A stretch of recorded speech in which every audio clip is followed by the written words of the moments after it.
Mapalag siya ba? Ha? Mapalag pag pinaandar? Malag. Eto mga boss, mayroon tayong dual BBTI na Toyota Vios.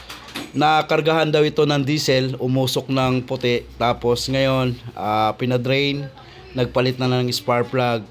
Kaso, ang naging problema, pagkatapos malinis at nagpalit ng spark plug at filter, ay sobrang vibration. So, nawala naman daw ngayon yung usok simula nung na-drain nila yung naisali na diesel. So, tingnan natin mga boss kung ano naging problema nito. Sa mga itong issue ay pag may vibrate, nagpalit ka na ng spark plug. So, co-compression test natin. Tapos check tayo ng injector at saka ignition coil. Palit ng injector. Kasi naano ko eh. Haluan ng diesel. Ano haluan ng diesel ko? Oo, pati. Tapos pinaano ko, pinadrain. Ayun ang palag. Hindi sinok-sinok pati. Ako tinirik.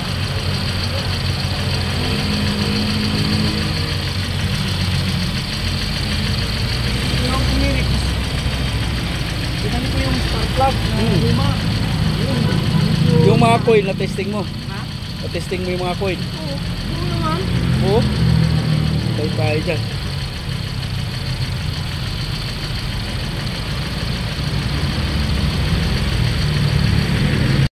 Okay, start! Eto, compression test na tayo. Dapat umabot po ito ng 150 to 175 yung compression natin. Cylinder number 1, pasado po mga boss. Okay. Start!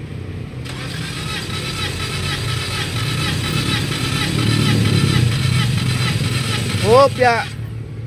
Mahina itong number 3 ah.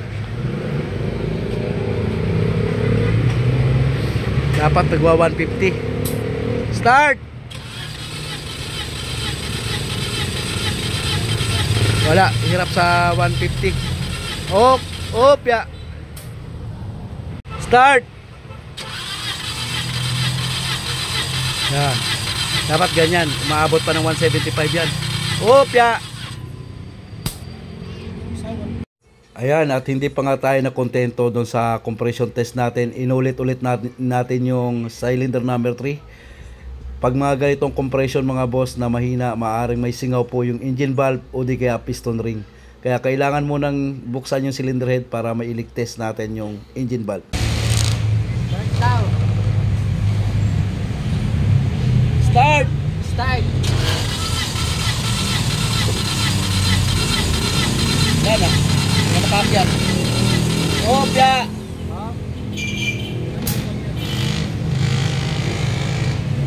Check natin yung engine valve, may singaw. Lamang bro na yun. Ulitin ko itong number 2.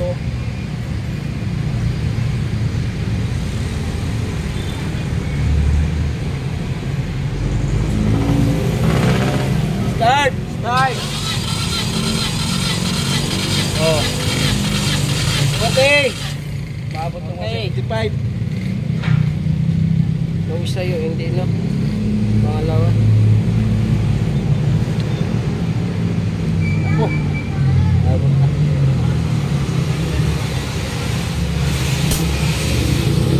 Start. Okay. Number 3, may problema. Compression. Makuha lang tayo. Dito mga bossing ay pinakiramdaman ko na naman yung injector. Ayan, hinipo-hipo na naman natin. So kanina tinesting ko na rin yung supply ng linya ng ating injector. Ay tinest light na rin natin, ay meron naman. So ayan, pinakiramdaman ko ulit yung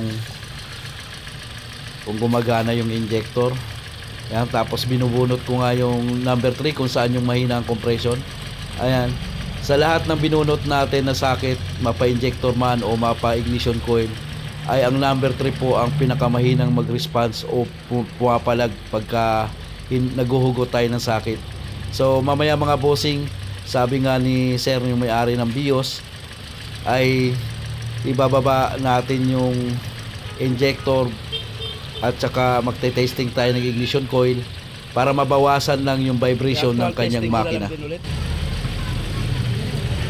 ay dito, babalik tayo sa loob ng Toyota Vios natin. Pakiramdaman natin yung vibration. Ayan mga boss. Tingnan nyo yung RPM. Taas baba po yan. Pero ayan oh. Tingnan nyo, malikot na malikot po siya. Lalo na pagka nakahawak tayo doon sa steering wheel. Ayan. Tapos nirevolusyon ko kung tumutupi pagka nag-rev tayo, hindi naman. Tapos pinasok-pasok ko nga yung cambio rito. Ayan, so nakakaramdam talaga tayo ng sobrang lakas ng vibration. Sobrang lakas ng yan. Nag-drive lang. Oo. At binaba ko na nga rin yung mga injector mga boss. Mamaya i-testing natin nga. So, tingnan natin kung makukuha pa natin sa linis. Ayan mga bossing.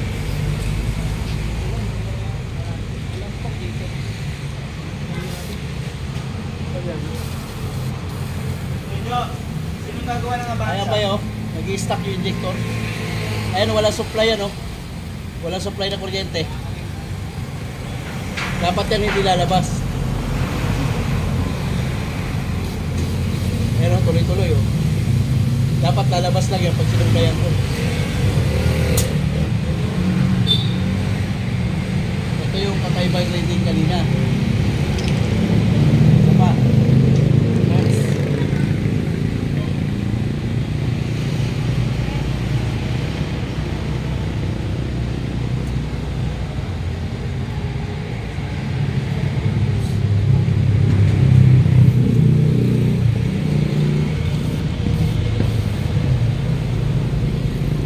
Parehas lang.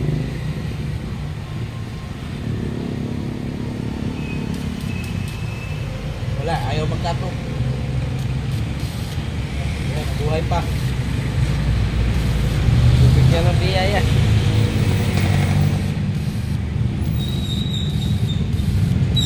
Dapat i-spray lang siya pag may supply nito.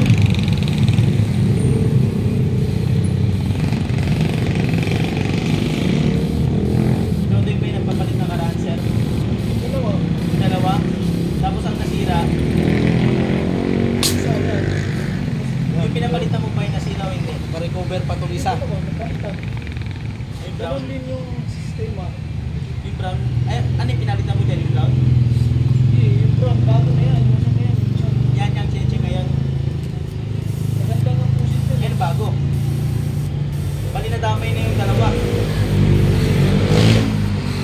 Oops. Dapat ganyan o. Sarado agad siya pag kasi ano ko, kilatok ko yung kuryente.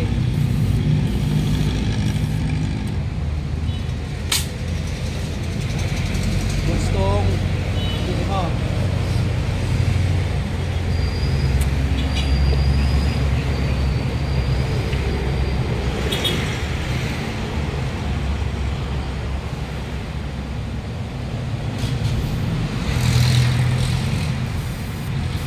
Yung isa, may problema. Dalawa. Bago lang yan yun eh. Hindi. Okay Ito naman bago yan. na. Ito yung pinalit niya. Ngayon yung bago. So okay to. Ito yung stock niya. Oh. Ulit. Kailangan na palitan yung isa pangalawang tinesting mo yun. Baka magloko din yun eh. Oh. Umokay naman siya nung sinaltik-saltik ko. Baka kasi magloko. Kasi sa tester, iba na yung reading niya. Eto, wala supply yan ha. Ayan o. Lusot talaga yung injector ko. Kaya nagkakaroon ng vibration yan. Oh, dalawa. Tapos ka dyan. Dalawang injector. Iyak. So ayan mga boss, dalawang fuel injector nga nagka-problema rito sa ating Toyota Vios. Ayan, kahit hindi mo supplyan ng kuryente, ay talaga nag-i-spray na siya, no? Yan po, sinubukan namin buhayin pa or linisin, ay wala talaga mga bossing, lusot na talaga yung kanyang fuel injector. So sunod naman nating i-test yung ignition coil. Ayan, pinakita pa nga ni bossing yung bagong spark plug na pinalit niya, tapos nagpalit siya ulit. So ito, ignition coil itetest natin para lang mabawasan talaga yung vibration nitong ating Toyota Vios.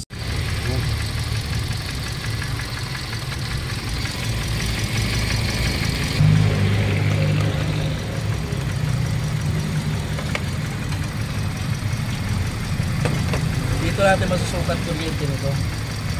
Kung gaano kalakas. Meron kasing pag hinugot, tak tak tak tak. Pero Supply. kulang siya. Palit na ako ng spark plug. Bago na yun. Bago na to. Hindi. Kahapon, bago. Pinalitan ko. Eh, nag-block ko.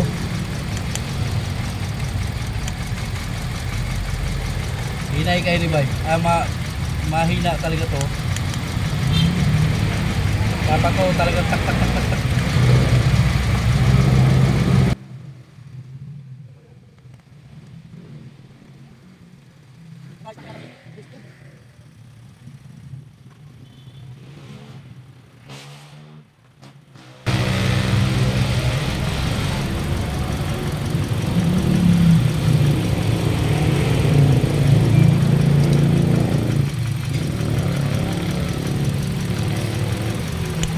Dapat ang kuryente ganito kumpara mo sa isa, di ba? Tinisting natin to, hindi makalabas, di ba? Dapat ganyan. Tapos dito yan, ito. Yan, ayan o.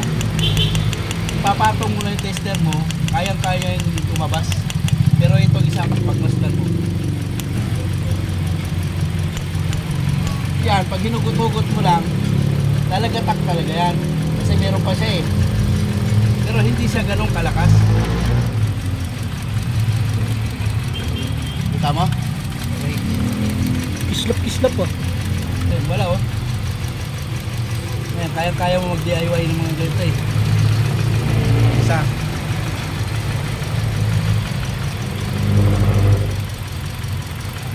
Ito talaga, ang dami na nitong ginamot sa Ayan, kita mo, di ba? Lakas.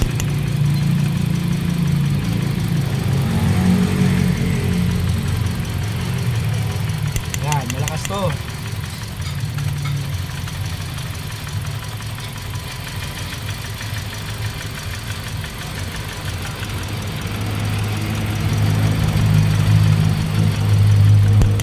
Ayan.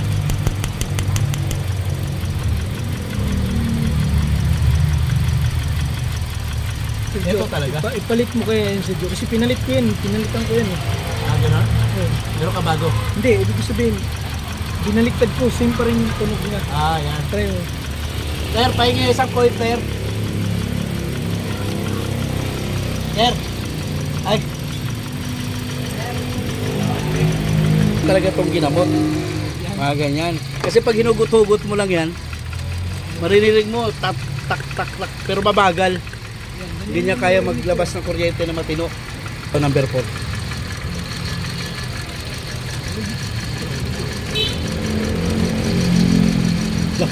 Hello. Ito ba? Yan. Ipasok mo na yung coin. Tingnan natin kung mawawala yung sino.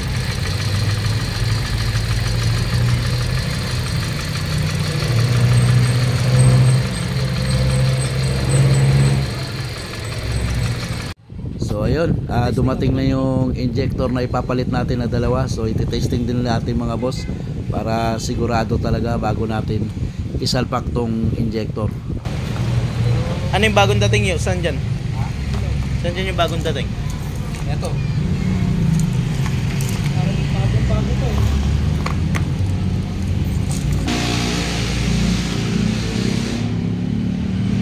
Parang brand new.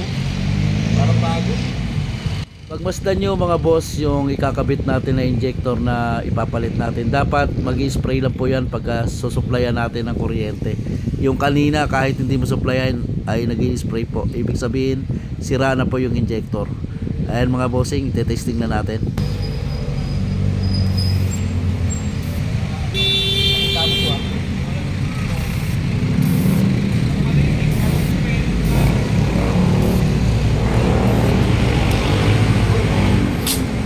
Goods.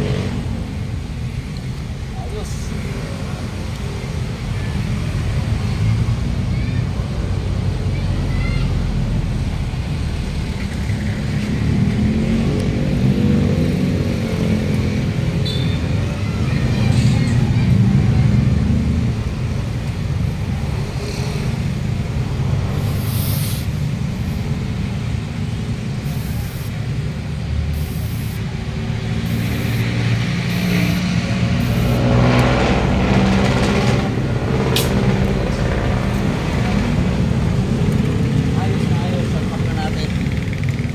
Dalawang injector may problema at saka isang ignition coil. Langisan muna natin.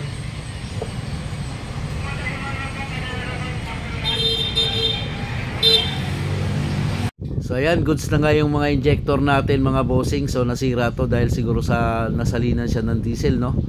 Pero sabi ko nga kay boss, hindi 100% na mawawala talaga yung malakas na vibration. Sabi ko mababawasan lang to dahil naiayos natin yung injector at saka ignition coil. Sabi niya pag-iipunan niya muna yung gagawin namin doon sa pagtatap overhaul, dahil sa mga ganitong loose compression maaari pong singaw yung engine valve nito, naapektuhan doon sa pagkarga ng diesel. Ayan mga boss, ingat lang sa mga pagkakarga, no? Baka matulad kayo dito sa Toyota Vios. So ayan na nga guys, yung update ng ating Toyota Vios. So may sira yung injector na dalawa, tapos yung isang ignition coil. So nabawasan yung pamamalag niya mga boss. Ayan, nag-automatic yan, naka-aircon na tayo. Ang problema, meron pa rin siyang sinok na pasumpong-sumpong mga bossing. So okay na yung coil, spark plug, bago na nga yung pinagpalitan niya, ay sinalpak na natin. So yun nga ang sinunod kong ginawa, ay nag-compression test tayo. Ayun nga, yung number 3 ay may problema sa compression. Although pasado pa siya, pero yung ating 1, 2, and 4 ay nagwa 175 po. Ay yung number 3 natin ay hanggang 125 lang. So update ko kayo mga boss. Sabi ko kay sir kasi kailangan naming i-top overhaul, baka may singaw yung kanyang engine valve. At sabi nga niya sobrang ingay na rin ng kanyang valve tappet o yung kanyang cylinder head. Ayan, so kung ipapagawa ni boss natin to, ay gagawa natin to ng part 2, etong Vios niya. So ngayon okay na siya. So may kunting sinok-sinok pa kasi gawa ng loose compression yung ating number 3. Ayan mga boss, sana nakakuha tayo ng idea pag nakakargahan ng diesel yung ating Toyota Vios kung anong nagiging sira. Ayan, so may part 2 pa to mga bossing, dahil doon sa konti na lang na vibration. Ayan mga boss,